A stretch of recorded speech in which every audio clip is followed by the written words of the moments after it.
Okay, the next item of business is debate on motion 19894 in the name of Douglas Lumsden on backing oil and gas. I'd invite members wishing to participate in the debate to press the request to speak buttons now or as soon as possible. And I call on Douglas Lumsden to speak to and move the motion. Mr Lumsden, up to 7 minutes. Thank you, Presiding Officer. Today, I think, is a really dark day for the oil and gas industry and for the north east of Scotland. We've seen headline after headline in the P&J this week on the damage that the Energy Profits Levy is having, and I can assure the Labour Party MSPs that this wasn't scaremongering, and I think we all need to brace ourselves on what is coming next. Now, my party have called it an oil and gas emergency, and that is by no means being over-dramatic. It is an emergency, and we need to brace ourselves for a tsunami of job losses across the sector after today's budget.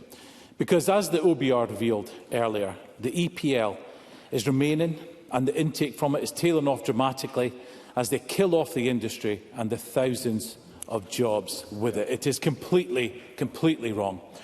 Now, I have met with many energy companies over the last few weeks, and I guess the Cabinet Secretary, to be fair, has done that as well. But no one from the Labour Party ever seems to attend the meetings that are called. And they are telling me time and time again how bad things are, how they are not replacing people who leave, how their order book is reducing, how they are focusing on work overseas, how they are moving their skills overseas, and how they are downsizing and getting rid of offices. And the sad and frustrating part is that this decline is self-inflicted and driven by political policy, a classic case of shooting ourselves in the foot. And it's not just the North East that is suffering. The news from Grangemouth and Mossmorton is a result of the North Sea contracting and meaning less product flow into them. So I was at a meeting last night for Mossmorton and was told the reasons for closure. It was government policies.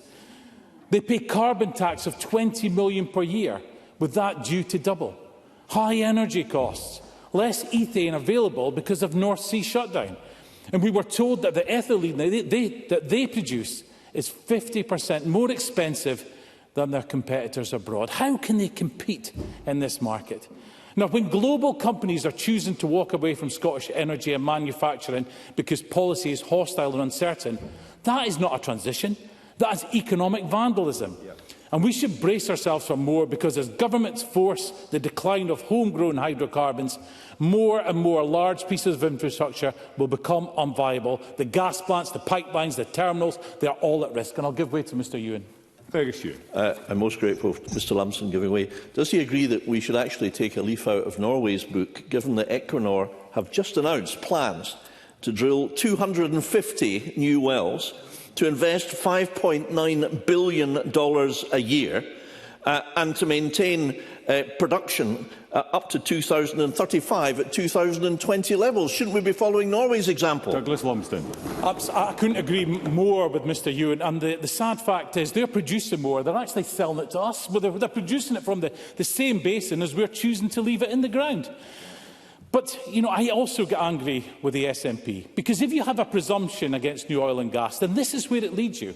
You cannot say you don't want homegrown oil and gas, then shed crocodile tears when no new oil and gas means jobs are lost, infrastructure is no longer needed, and the only transition people face is moving from Scotland to Stavanger. Now, our motion puts it plainly. Scotland's government has adopted a presumption against new oil and gas exploration and production, an approach that is not only economically reckless, but blatantly disconnected from Scotland's energy reality. The SNP say this is about climate leadership, but their own documents admit that we will need oil and gas for some time as part of the journey to a transition. And the truth is unavoidable. If we turn off domestic supply, Scotland will not consume less oil and gas. We will simply import more foreign energy at higher carbon intensity, supporting jobs abroad. So the SNP's position is not climate leadership, it's climate hypocrisy. And meanwhile, communities in the North East, my constituents, are the ones paying the price. The SNP, they support a just transition, but they cannot explain why the North East has lost 3 oil and gas jobs for every 1 clean energy job created over the past decade. They cannot explain why more than 13,000 Scottish oil and gas jobs have been lost in a single year, with employment now almost half what it was in 2013. Presiding Officer, it's time to call this out for what it is, an ideological campaign against a sector that Scotland still relies on. And what about their energy strategy and just transition plan? It will be soon 3 years since they produced the draft. So where is it? Are the SNP government incompetent or untruthful?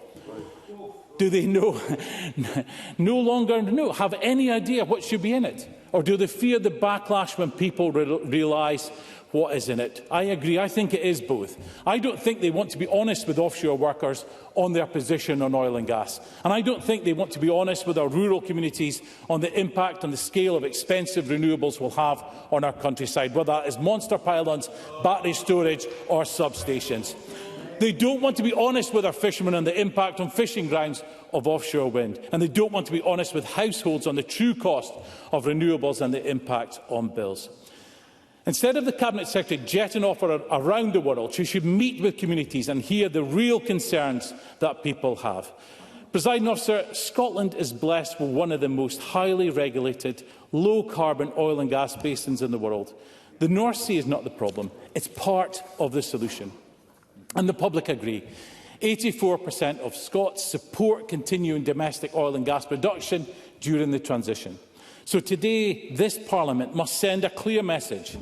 We do not support the SNP's presumption against new oil and gas. We do not support Labour's punitive energy profits levy. We stand with Scotland's workers, Scotland's energy security and Scotland's economy. Presiding Officer, this country needs a transition built on realism, not ideology. The SNP refuse to give clear support. Labour say our future is not in oil and gas, but we say plainly, Scotland needs its domestic oil and gas industry. Scotland needs energy security. Scotland needs a fair and affordable path to net zero, and that begins with backing our own workers, our own resources and our own future. I urge colleagues across the chamber to back this motion that I move in my name. Thank you, President. Thank you, Mr Lumsden. I now call on Gillian Martin to speak to and move Amendment 19894.3. Cabinet Secretary, up to 5 minutes, please. Thank you, Presiding Officer. The Parliament debated oil and gas policy just 2 weeks ago, and we now return to it in light of very significant UK Government announcements over the past hours, or should I say lack of announcements, for the omissions in the Chancellor's budget statement are more significant than what was included. The future of North Sea oil and gas remains of vital importance for Scotland's energy transition, energy security, economy and society. And oil and gas still plays an important role in Scotland's energy mix and will for decades to come. And this role is one that is declining as we reduce demand through decarbonisation of the systems that we rely on to live, but also given the geological maturity of the North Sea basin. The previous debate focused on consenting for offshore projects that are already in development, decisions that are reserved to the UK Government. And today's motion focuses on licensing for exploration to identify new oil and gas fields and on the associated fiscal regime. These are both, again, reserved matters. On licensing, Presiding Officer, the UK Government has within the past hour published its North Sea Future Plan, including how it will approach future oil and gas licensing in the basin. Now, the Scottish Government did not receive any prior sight of this document, so I need to take time to carefully consider the detail and its implications for Scotland.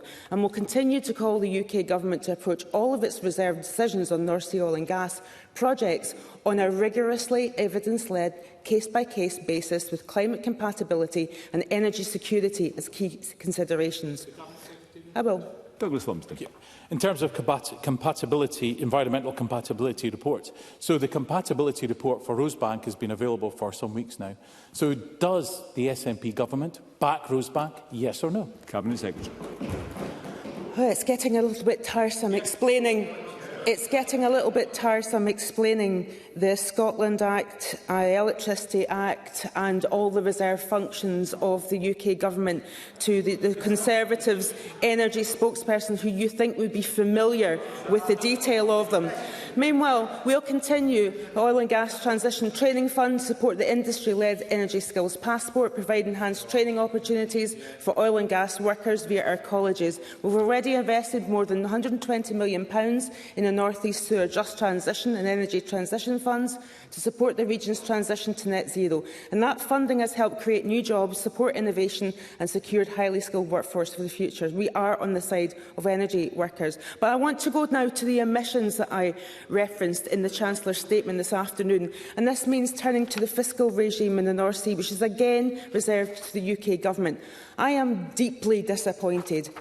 But more than that, I'm deeply worried by the UK Government's budget announcements a few hours ago. Don't just take my word for that. I have the words, the response here from David Whitehouse, the Chief Executive of Offshore Energies UK. He said, "Today the Government turned down £50 billion worth of investment for the UK and the chance to protect jobs in industries that keep this country running. Instead, they've chosen a path that will see 1,000 jobs continue to be lost every month, more energy imports and a contagion across supply chains." I totally agree with David Whitehouse.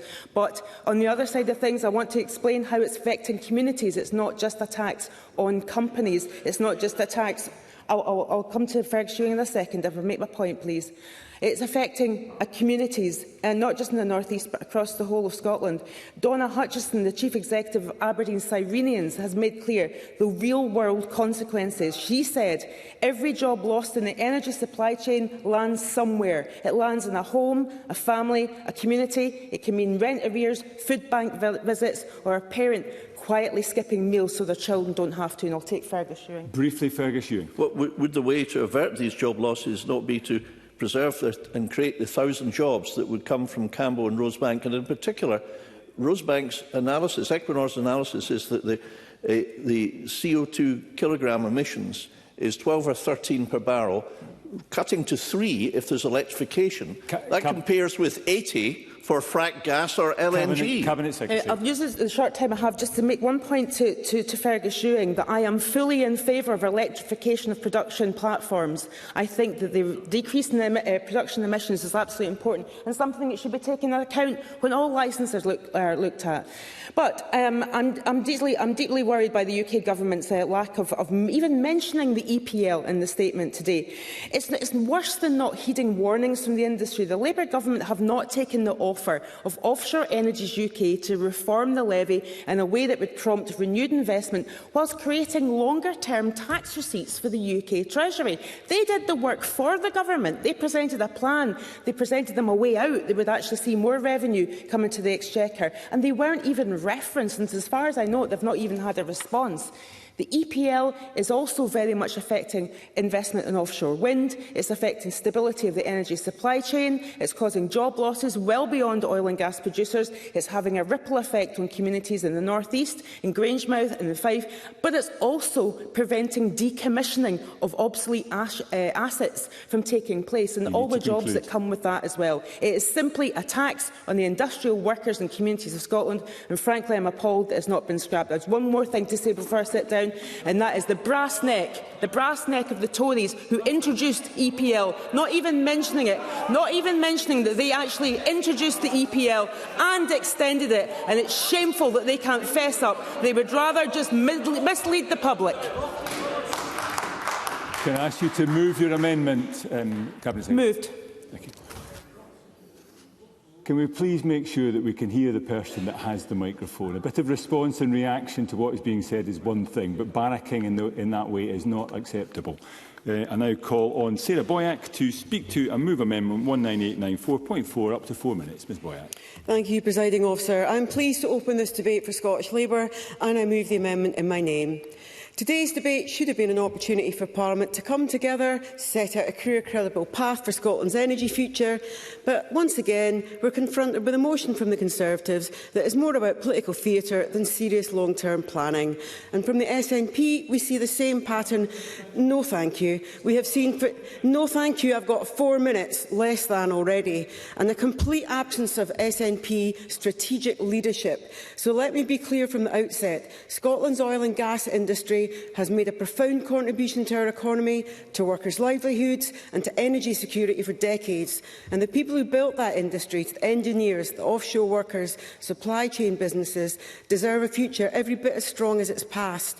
But what they have been given instead is years of neglect. The Conservatives in Westminster, SNP at Holyrood, have both stood by without any plan for what comes next. And we regret that the SNP in the energy transition. We have the engineering expertise, the offshore skills, the natural resources and the public support. What we have lacked is leadership, and that is why we welcome the UK Government's plans, deeply rooted in energy security, fairness and a realistic path to net zero. And Labour is clear that oil and gas will continue to be part of our energy mix for decades to come, because turning off the taps tomorrow is not an option. It would undermine energy security, push up bills and make us even more dependent on imports from other countries. But we also need to make... No, thank you. I'm just being clear about this. It's a short debate. Scotland's huge renewable potential must be unlocked, maximising the opportunities from offshore wind, accelerating onshore wind, but expanding green hydrogen, investigating in the carbon capture and storage projects that the Tories delayed for years, projects that would have delivered thousands of jobs across the North East and Grangemouth. And it's also about addressing the climate and nature emergency that's beginning to affect households across the country. If you look at heating our homes, for example, 2.5 million homes are 13% of our total greenhouse gas emissions. So we need action now from the Scottish Government. And I say that on Fuel Poverty Awareness Day. Our councils need support to invest so that we get new, well-paid jobs across the country. If you look at Midlothian Energy, it's looking at delivering low-carbon energy projects and investment. And their heat network will supply 3,000 customers, and it's started. But we're not seeing the development to take it to the next level. So I call on the Scottish Government to deliver the statutory undertaker rights which were included in the Heat Networks Act in 2021. It's been delayed, so Heat Networks projects are not able to proceed. So we're not seeing new jobs created unless we've got a plan or cross-government action. That is absolutely vital. And here's something I would agree with Douglas Lumsden on. Shock horror. We had a draft energy strategy announced nearly 3 years ago. Businesses are crying out for clarity. Supply chains need to be able to invest now, and crucially, workers need to know where their future lies. A credible energy strategy must include a real skills and training plan so workers in oil and gas can transition, well-paid jobs, clear investment pathways for renewables, green hydrogen production linked to local supply chains, not importing from foreign manufacturers. So I call on the SNP government to publish their energy strategy and their just transition plan now. Thank you. I now call Patrick Harvey up to 4 minutes. Mr Harvey. Well, the Green voting sheet for this afternoon's debate was not a difficult one to fill out. Very obviously will oppose the motion. The Scottish Conservatives are here to serve the interests of the profit-hungry, climate-wrecking, lethal fossil fuel industry, and they make no attempt to hide it. Obviously, equally obviously, will oppose the SNP's demands for a massive tax cut for that same lethal fossil fuel industry. And just as obviously will oppose Labour's amendment today, coming on the day of Labour's capitulation to the fossil fuel industry, backtracking on their already weak position on new oil and gas. And I noticed that Sarah Boyack's speech started off by blaming others for party political posturing, and then indulged in exactly the same thing. None of these other parties, none of them, has put the blame where it belongs, fairly and squarely on the fossil fuel industry itself. Those who have extracted not only vast amounts of oil and gas and pumped that carbon into the atmosphere, but extracted vast amounts of profit as well, and are now happy to put their workforce on the economic scrap heap. I want to thank Uplift, the organisation Uplift, for their briefing that they circulated. They rightly point out that North Sea developments are only made economically viable with massive state support, and the industry's claim that half the UK's oil and gas demands could be met from the North Sea is misleading. The industry itself admits that it's considered to be beyond realistic assumptions and requiring massive tax breaks. This is an industry that has had a long history of choosing to prioritise its shareholders over its workforce, and certainly prioritising profit over planet. No, I don't have time. The real worry that I have at the moment, though, is that the Tory and Labour position, this new antagonism to any kind of credible climate policy, is not just bad in its own right. It's not just harmful in its own right in indulging the interests of the fossil fuel industry and rebooting climate denial. It's worse in the effect that it is having on both Labour and SNP governments, because they are clearly reaching the conclusion that they can persuade people to compare them to those who are looking to rip up climate legislation, instead of being judged against what the science demands. And by doing that, they've clearly decided that they can get away with doing the absolute minimum on climate policy, or even going into reverse.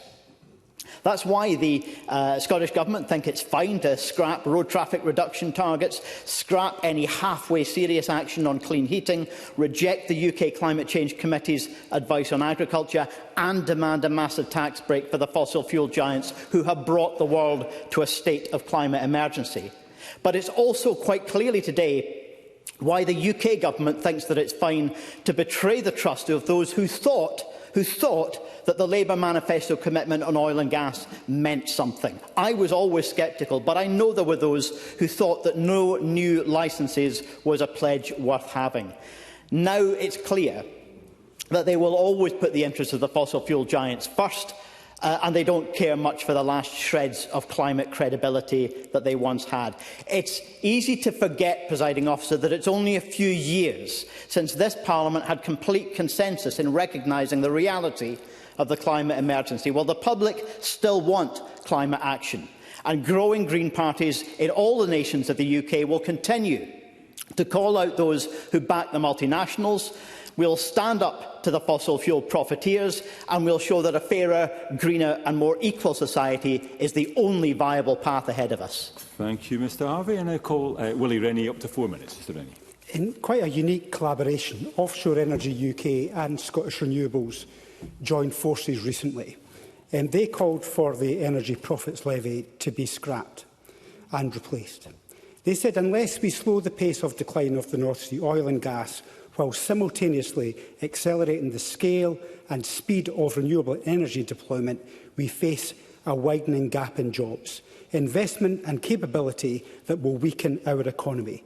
Ultimately, this will make the government's energy ambitions harder to achieve and cause longer-term damage to our communities. Yes. Cabinet Secretary. Would Willie Rennie agree with me that decommissioning is not mentioned enough in this debate, and a lot of the activity that the supply chain and the workers would have been doing, decommissioning, they don't have the headroom in order to do that, so that's another area that's costing jobs? Willie Rennie. We have talked endlessly about a just transition for years, and this is it live in front of us, a lack of a joined-up approach. I was at the Mossmorton working group last night, which was, I thought, quite an open and reflective one, but the deal was done. The jobs are gone. And there is no just transition plan for Mossmorton, as was promised.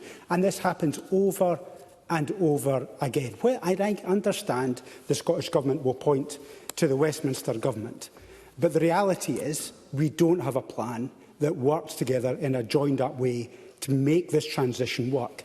Now, the Government have hidden and buried in page 71 of its the UK Government buried in page 71 of its budget document today the replacement for the EPL, the oil and gas price premium, projected to be replaced by 2030, a consultation in the year 26-27. But so far behind the curve are the UK Government on this that the OBR don't even have projections about what tax that would raise. Now, I think we need to get real, because when we see the impact in the North East right now of jobs going, of the Aberdeen Sirenians that have already been referred to, where it's a handbrake on the region's economic prospects. We've seen the impact at Mossmorton on my very doorstep, at Grangemouth, Petrofac going into administration with 2,000 jobs.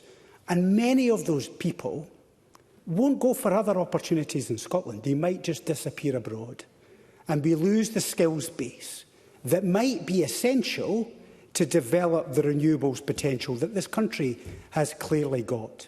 So this has got to be a managed transition. Now, I'm sorry, I just don't have the time.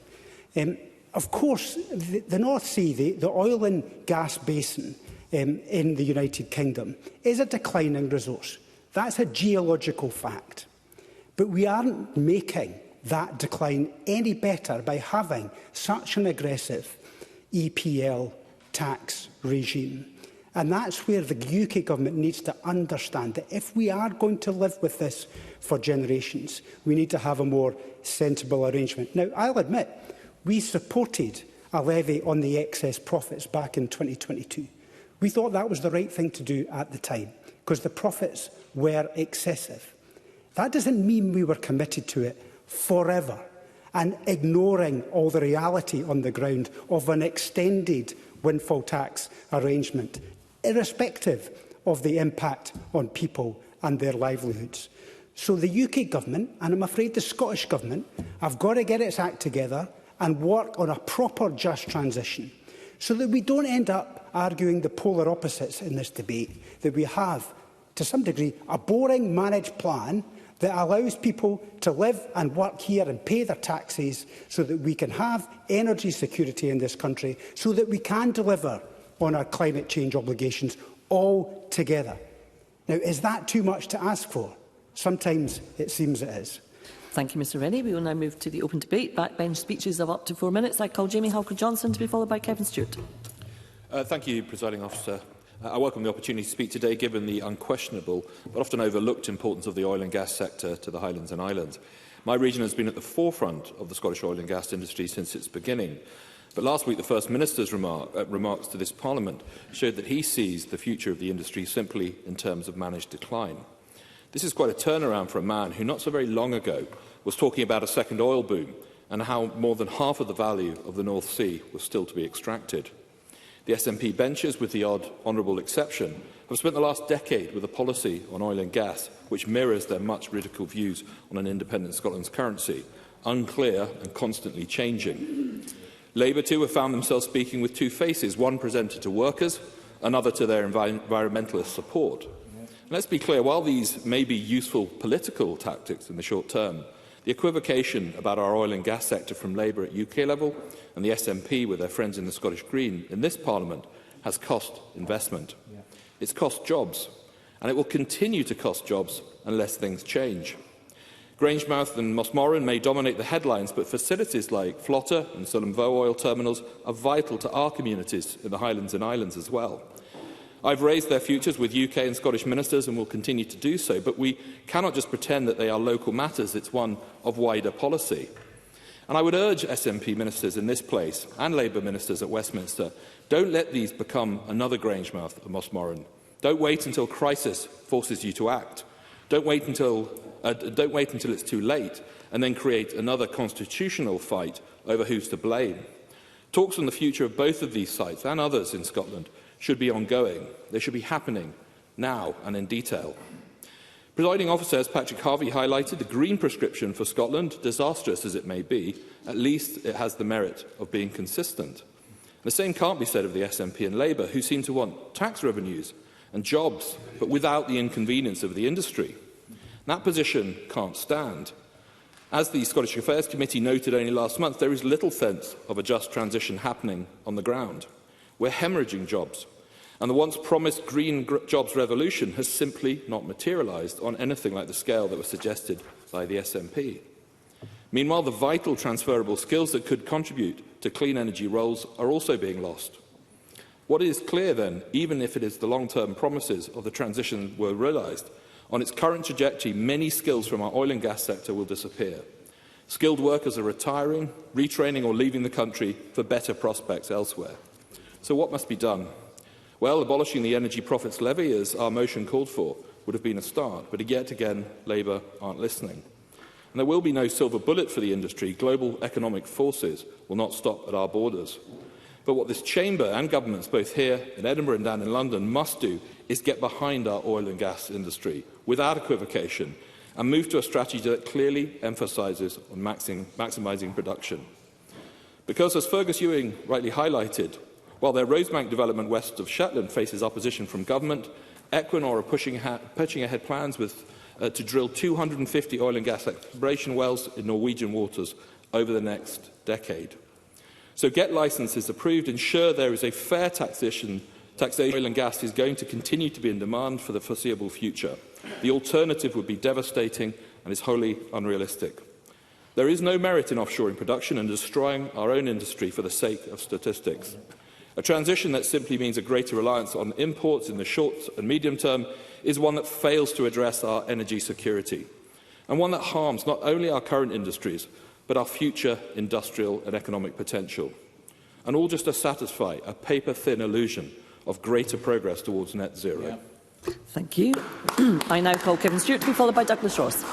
Thank you, Presiding Officer. The budget is a little over 2 hours old, and I've already had a number of messages and communications from constituents and family members around about the content of that budget and the fact that the energy profits levy will remain. And some of the things that I have been told is that they are destroying Scotland's energy future and they're taxing my job out of existence. Now, Mr Lumsden seems to have forgotten that it was his party that introduced the energy profits levy in the first place. And rather than strutting about on his high horse, Mr Lumsden and the entire Tory party should be on their knees apologising to every single oil and gas worker for the horrific damage that the Tory energy profits levy has done to the industry. The Tories have gone, but be it Brexit, eye-watering household bills or the energy profits levy, the promise of change has actually brought change for the worse under Labour. The offshore industry desperately needs change for the better, and it desperately needs the abolition of the energy profits levy, not in 2030, but now. It needs to be abolished to keep oil and gas workers in jobs, support the transition to net zero, boost the economy and to protect communities in the north east of Scotland. The Aberdeen and Grampian Chamber of Commerce estimates that 100,000 jobs will be lost if the UK government does not get its boot off the necks of the oil and gas sector.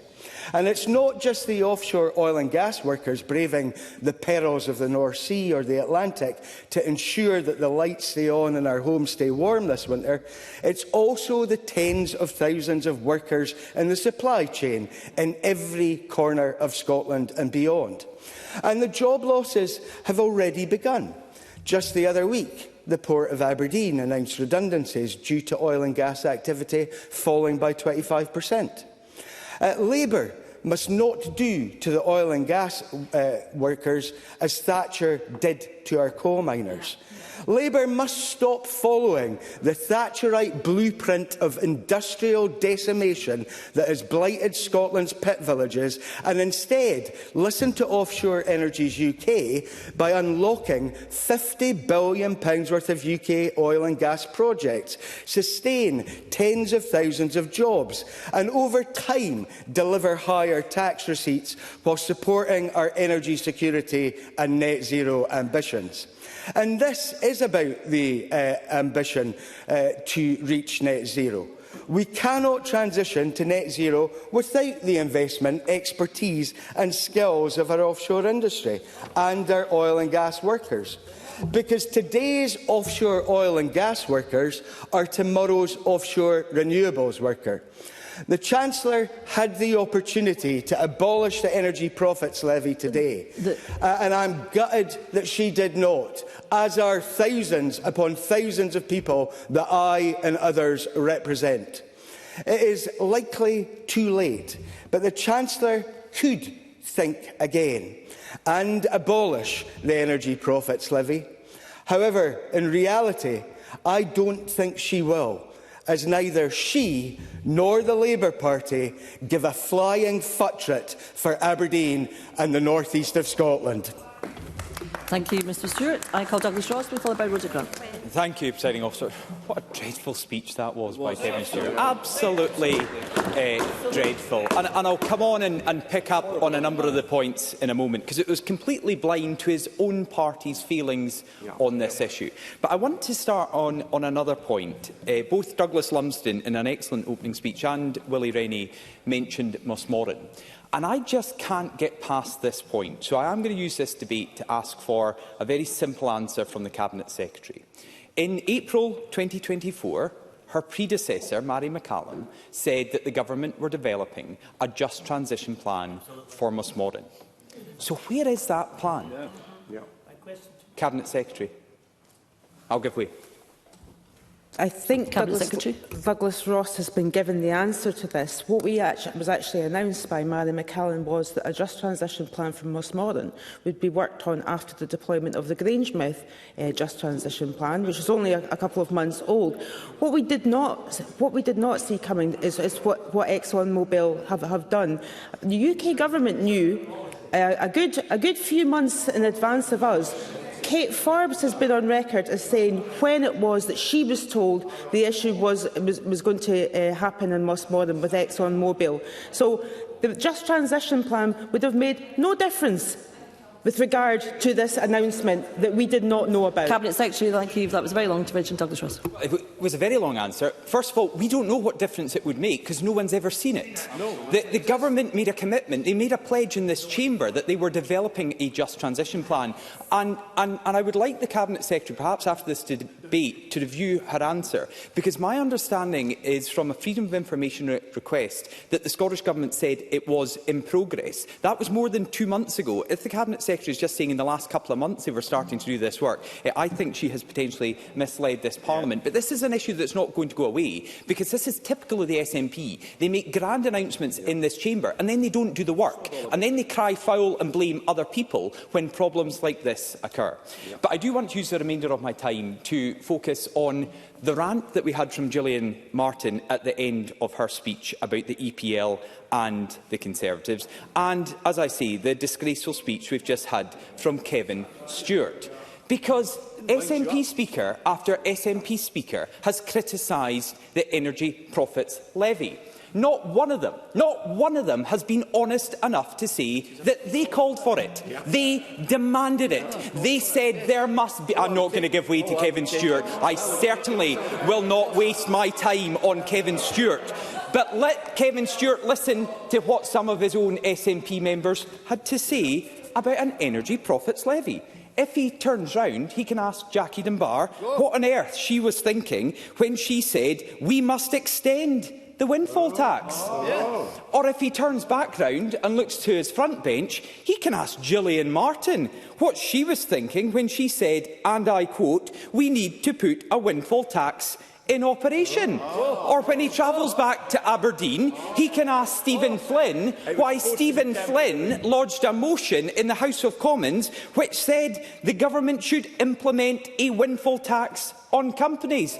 Or when... No, I'm not giving way to Kevin Stewart.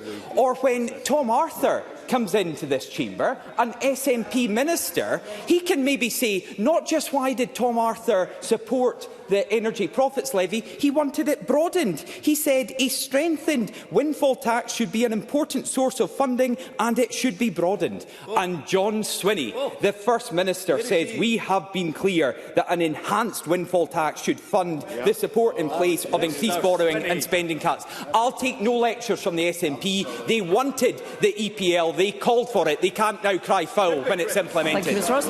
I now call Rhoda Grant to be followed by Stuart Millen. Ms Grant. Thank you, Presiding Officer. It's clear that we will continue to depend on hydrocarbons for many years to come, and these are precious resources. We must redouble our efforts to stop using them for transport and heating while developing substitutes for their use in other products where there are not any alternatives currently.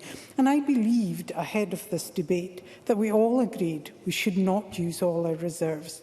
We need to recognise that these are finite resources, and if we don't take steps to move away from their use, they will run out. Something ignored by the Conservatives and SNP in today's debate so far.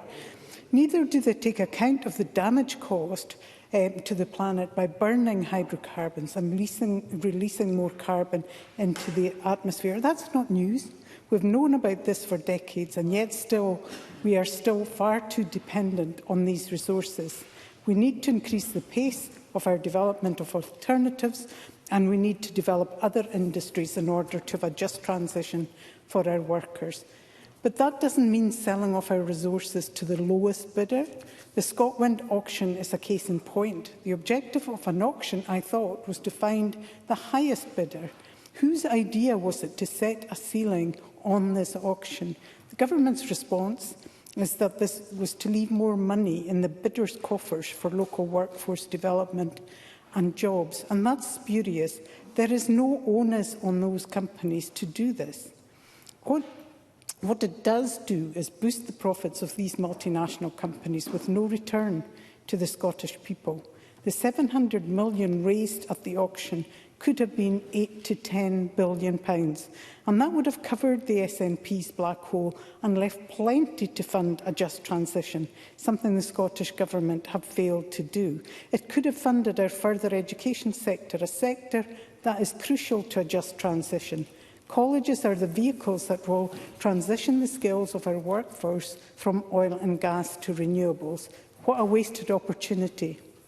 Presiding Officer, we need to reset the energy market. Energy prices are totally dependent on oil and gas prices, and we need to move our energy onto a different footing. And we have the... I am very short of time. We need to move our energy onto a different footing, and we have the opportunity to do that, but this is not being grasped. We know that communities get compensation for hosting renewables in their areas. We also know that these communities can develop their own renewables, but get 35 times more from that investment.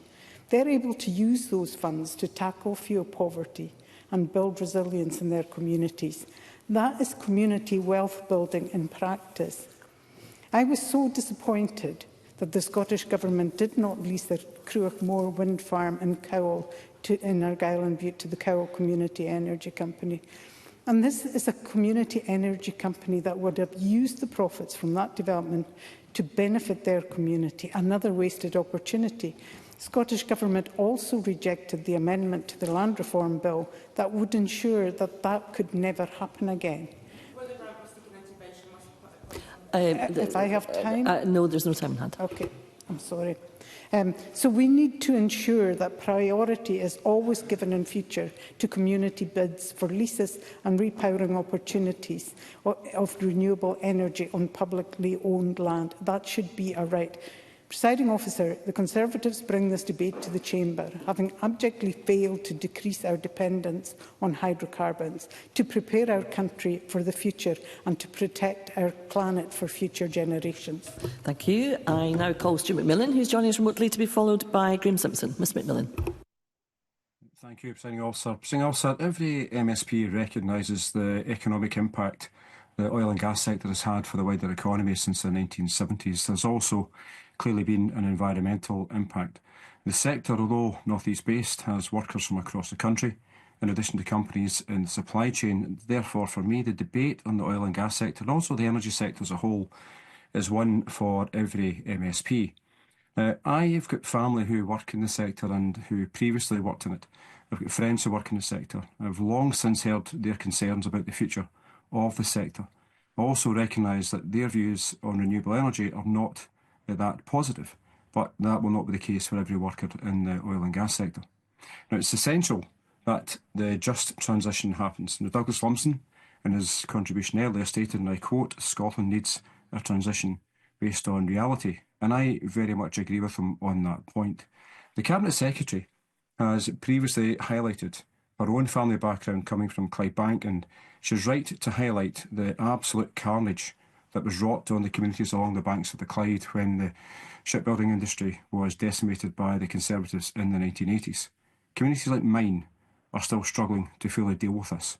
44 years of population decline because industry was shut down, thousands of jobs lost, yards torn down, with retail units, fast food outlets, some offices and flats built in their place. These are cleaner facilities than shipyards and heavy engineering that once stood in place, but there was no concept of a just transition at that time. The enterprise zone that was installed delivered some successes, but very little of long-standing. And my community suffered as a consequence of a Conservative administration hell-bent on destroying working-class communities. And I don't want to see that replicated in the north east of Scotland, where some of my family now live, as they were forced to get on their bike as per the demands of Norman Tevitt. The Energy Profits Levy was useful in the short term, but the fact that Conservative government, the past Conservative government, never replaced it with something more sustainable is yet another example of the utter chaos that was emblematic of their time in government.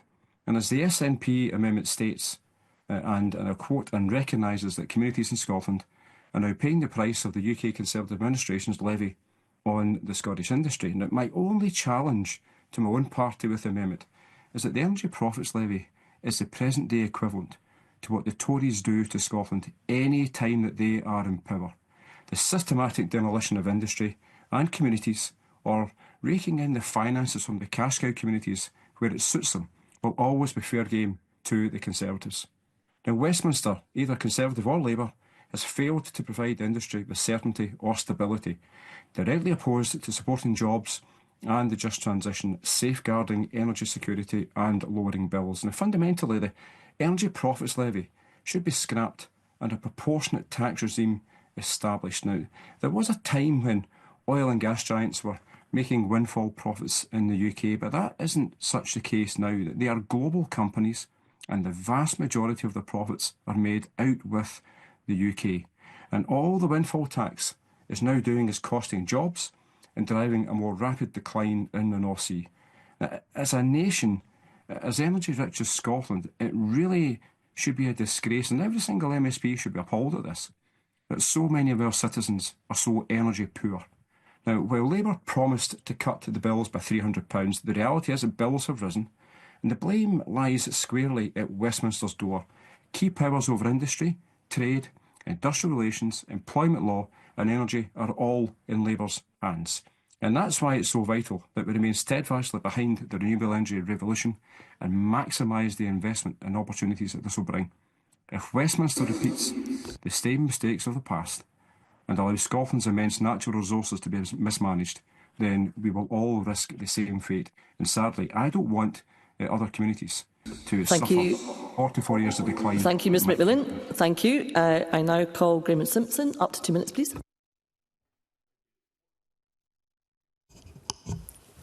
Presiding Officer, what a disgrace that budget was. What a disgrace that Rachel Reeves didn't listen to calls to scrap the energy profits levy. It appears she liked what the Conservatives started and she's doubling down on it. Thousands of jobs are being lost in the North Sea thanks to the measure which was brought in under the Tories and made worse under Labour. Rachel Reeves should be ashamed of herself.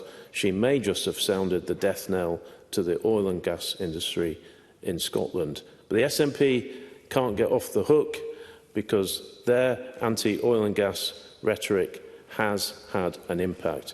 The workers of Grangemouth, Musmoran and elsewhere know who they've been let down by. The cost of living is among the top concerns of voters across the UK, but you wouldn't know it from the utterances of ministers in Holyrood. The SNP is currently demanding that Ed Miliband vastly increase subsidies on offer to renewables, and this is because, as the Tory motion rightly says, they have an ideological drive to end production in the North Sea. It's a case of it's Scotland's oil just as long as you don't touch it. What renewables advocates don't tell you is that since these are recovered through electricity bills, this means higher electricity bills for everyone at a time when households are already feeling the pinch. So, Presiding Officer, well within my 2 minutes, despite the hypocrisy of the Tory motion, I will support it and reject the amendments. Thank you. Thank you. We will now move to closing speeches, and I call on Patrick Harvey to close on behalf of the Scottish Greens. Up to 4 minutes, please. Well, what a curious debate we've had. At times, I have felt as though I'm the only atheist in the room as holy war breaks out and religious schisms emerge. There's been so much performative disagreement between all the other parties, when in fact they agree on so much. They all want to expand fossil fuel extraction. They just have different degrees of enthusiasm about how much they're willing to advocate for it. They're all slowing down and backtracking on climate policy. They all seem to share the common delusion expressed by many members across the chamber that the fossil fuel industry itself are investing in the transition. Nothing could be further from the truth. The oil and gas industry is failing to invest in the solutions that will enable the transition. 3/4, in fact, of North Sea companies plan to invest solely in oil and gas production between now and 2030. And globally, we know that the oil and gas industry invests nothing more than marginal amounts in renewables and other transition technologies. Across the chamber, members have been trading quotes from the fossil fuel industry and its representative body as though they all believe that this Parliament is elected to represent them and their shareholders. And in expressing a shared anger at the lack of a just transition, all the other political parties are pointing fingers at each other instead of looking where the truly bad actors in this scenario are, those who have extracted vast profits from fossil fuels and who have zero interest in investing in the transition. Now, Presiding Officer, the Green Amendment wasn't selected for debate, but it did express regret. Instead of regret from the Conservatives about an ideological opposition to oil and gas, we expressed regret that the Conservative Party's own ideological opposition is to credible climate policy. There is an immense opportunity for Scotland in long-term jobs, in energy security, in the economy and environmental improvement if both the Scottish and UK governments pursue what we described in our amendment as an informed, worker-led, evidence-based just transition to a sustainable economy. We agree that the Scottish Government should finally publish its energy strategy and just transition plan, but it must continue to include the presumption against new oil and gas exploration and production. I don't have time.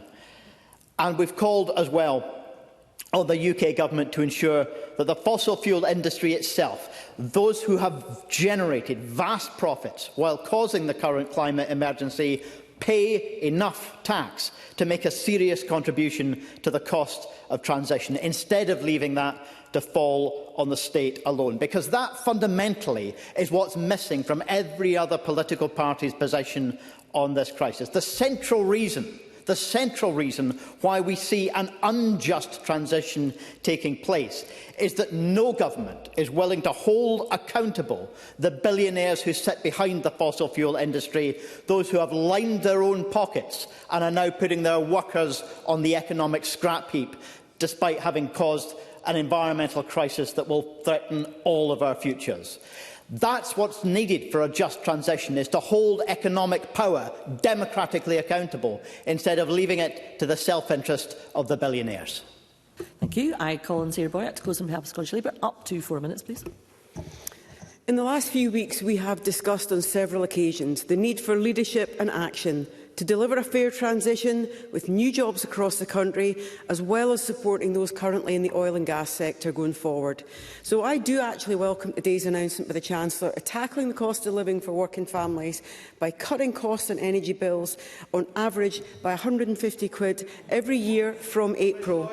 The UK Government is also backing Scottish industry and jobs, including £14.5 million in Grangemouth, no £20 million for Inchgreen Dry Dock, and today's North Sea Future Plan for fair, managed and a prosperous transition. That will be critical, and it followed extensive consultation with workers and unions.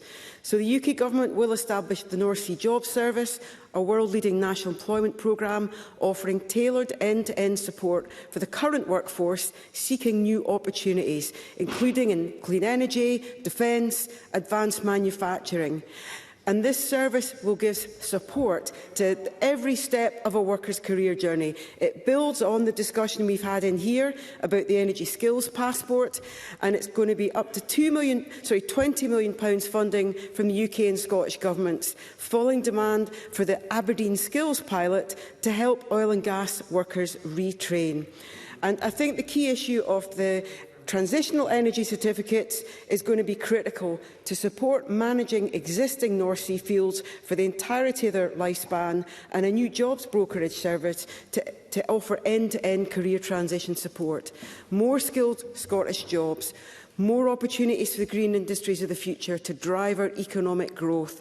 And we need our governments to work together, whether it's Project Willow at Grangemouth or in supporting the workers at Mossmorran now. And we also need a joined-up approach to look at the benefits of capturing heat from waste, from data centres, to make sure that we use the additional electricity that we're now seeing, rather than paying £1.5 billion in constraint payments. So there's a way about making sure we get the right investment. I did agree with the Cabinet Secretary's comment about the opportunity to decarbonise existing oil and gas platforms, things like linking in to offshore floating wind, or looking at issues of low-carbon technology and investing in new shipping. I thought the points made by Rhoda Grant on Scotland were absolutely bang on. It could have delivered so much more in terms of income, but also Scottish manufacturing. Our approach is rooted in partnership with workers, with businesses and communities. Part of me is not surprised that today the SNP's focus was on EPL. They criticised Tory austerity and actually ignored the additional public spending our Labour government's already delivered, £5.2 billion already this year, and when you add in today's budget, my understanding is that it will be £10.3 billion in total for the Scottish Government. So we can continue with a decade of division, delay, missed opportunity, or choose a path where oil and gas workers are supported, where renewables are accelerated, when people's bills come down, and where Scotland becomes the green, clean energy powerhouse that's built in Scotland. That's the future Scottish Labour is committed to, maximising the opportunities with new jobs created right across the country, delivering confidence in supply chains, supporting new manufacturing opportunities, investing in renewables, making our homes and buildings and transport and our industry fit for the future, the challenges of the future, and that is the future that our Parliament should back today. Thank you. I call on Cabinet Secretary Gillian Martin to close on behalf of the Scottish Government. Up to 5 minutes, please.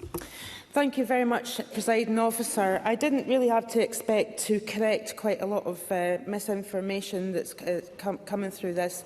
Well, actually, no, I'll rephrase that. I didn't have to expect. I didn't think that I would be using a lot of time to actually responding to some of the accusations that have been put to me. And I also would like to expect to be able to hear myself as I rebut some of the comments. It's all very well to quote from 2022, when we were all in agreement that there had to be a levy on excess profits.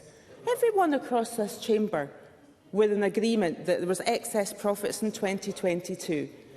But by 2023, in spring 2023, those profits were absolutely plummeting, and they were starting to affect investment for the EPL to be scrapped. That is the fact of the matter, and I make no apology for initially supporting what was meant to be a temporary situation where there was excess profits. I did have an issue with other sectors who also had excess profits, not been taxed in the same way, and I made comment at the time that I thought it was unfair to actually single out one particular sector when there were others that were making so many profits. No, I won't, because Greg Hoy didn't contribute to the debate. But I also make no apology for focusing.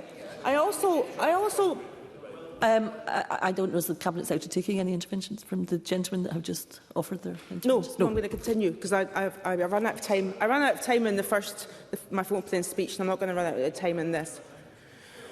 I'll also make no apology for focusing on the energy profits level, because it is the single thing that every single supply chain company, whether they work for renewables, oil and gas, mixture of the two, and others, they have continually said to me and others that the EPL, the effect of the EPL, is damaging their viability, and they are seriously worried about the effects it is making. What actually happens when you have got an oil and gas industry that has got no headroom to invest or no headroom to do anything other than just keep production at a low level.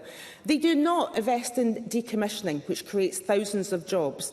That was supposed to be filling the gap between the decline of production for oil and gas and the ramping up of ScotWind. Decommissioning is not happening because the companies do not have the headroom to do that because of the 78% profits levy that they have right now.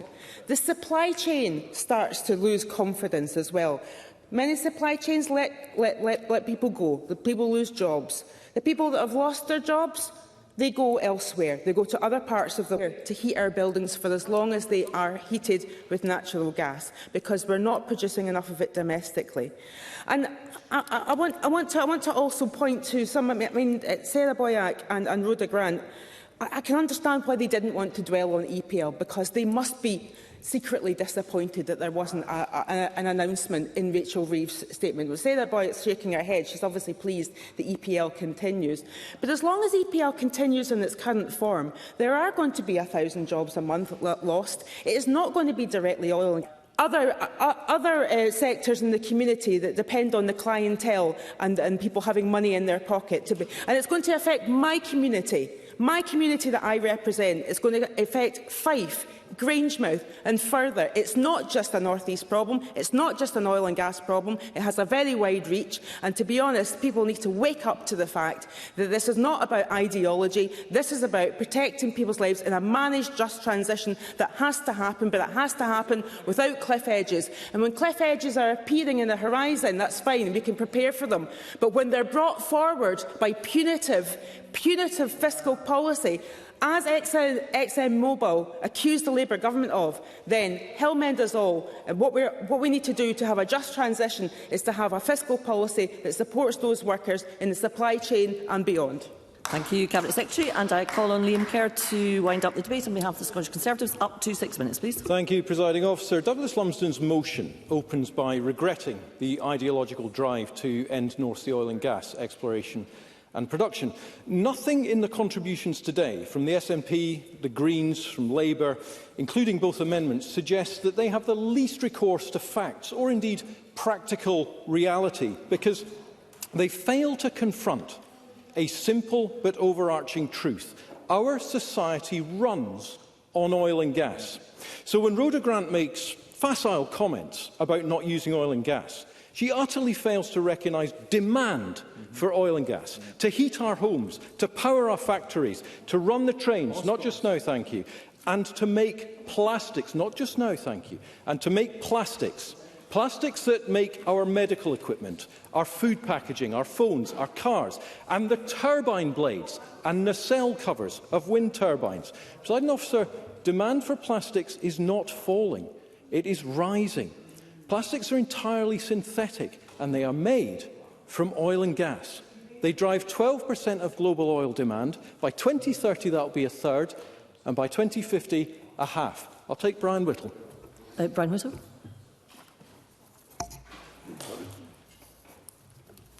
Could we have Mr.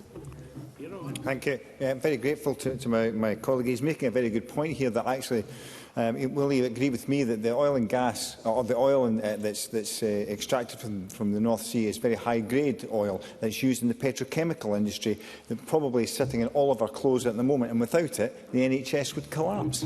Liam Kerr? Yep.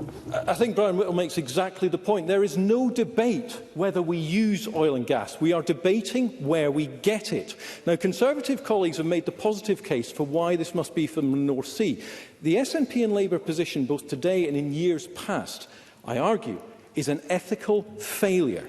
Because the thing that Patrick Harvey absolutely missed is that since demand is not going to reduce, all reductions the UK make in North Sea oil and gas must necessarily be replaced by imports from countries like the United States, Qatar, Russia, which, as Fergus Ewing, when he intervened earlier, giving the Chamber hard data, said, carries a far higher carbon footprint. And the result, we cut domestic production, but global emissions rocket. Perhaps in a second, Mr Harvey, if you would. And what of the human cost of that domestic cut? Well, Willie Rennie, in typically measured way, told us of the jobs which will go, and indeed are already going, hundreds of thousands, both direct and indirect. And when Sarah Boyack talks of a transition, I remind her of the STUC analysis, showing that wind energy created just one job for every 1 million spent, in contrast to over 13 per 1 million in oil and gas. Yeah. Now, Kevin Stewart, in one of the few correct things he said in his speech, was right that there is no transition without the oil and gas industry. Presiding Officer, the SNP and Labour's ideological closure of the North Sea does nothing to reduce global consumption. It just slashes British jobs and, as Jamie Halcrow-Johnson flagged, torpedoes the economy. Can I just see if I've got time at the end, please, Kevin? North Sea operations, to continue on the human cost, are amongst the most tightly regulated in the world. Strict emission standards, strong worker protections, transparent oversight. Replacing North Sea oil and gas with imported hydrocarbons transfers the environmental impact, the industrial risk and the human burden to countries with weaker regulations, weaker labour standards, weaker safety enforcement. It's an out-of-sight, out-of-mind approach, and I find that morally unjustifiable and ethically indefensible. I'll take Patrick Harvey, if he's Patrick ready. Harvey. I was at the point when I was challenged on the issue of imports and exports, simply going to point out what I think the member already knows, which is that the large majority of domestic production goes to export. It is not used in this country, and even the small proportion that is used in this country is at a price set on global markets. So this is not about displacing other exports. Liam Kerr. I'm afraid Mr Harvey has shown his ignorance in that intervention, because in reality this is about where you refine it. And there was a Wood Mackenzie report just this week which shows that 65% of UK exported crude comes back to the UK as refined product. We have to get real about this, Mr Harvey. We have to get data and evidence into this debate, because ideology, as the motion calls for, is not what's going to cut it. Presiding Officer, we will continue to use oil and gas for plastics, for industry, for heating, and for the transition to renewables. The ethical question is not whether we use these resources, but where we source them from. As the Scottish Conservative contributors set out, using the North Sea is environmentally beneficial, it is economically prudent, it supports hundreds of thousands of jobs, and it helps our energy security. Ending North Sea production, as the SNP's presumption and Labour's appalling budget from today demands, is that demand is increasingly satisfied from imports, which increases emissions, it exports harm, it funds dubious regimes, it undermines energy security and it erodes trust in climate policy. It is unethical policy disguised as environmental virtue signalling. And accordingly, this Parliament must vote for the motion in Douglas Lumsden's name and reject the amendments to force the immediate and unequivocal reversal of the Scottish Government's presumption against new oil and gas and continue to demand Labour reverse course on the energy profits levy. Thank you. Thank you, Mr Kerr. That concludes the debate on backing oil and gas. There will be a very short pause before we move on to the next item of business to allow those members who wish to change position. Thank you.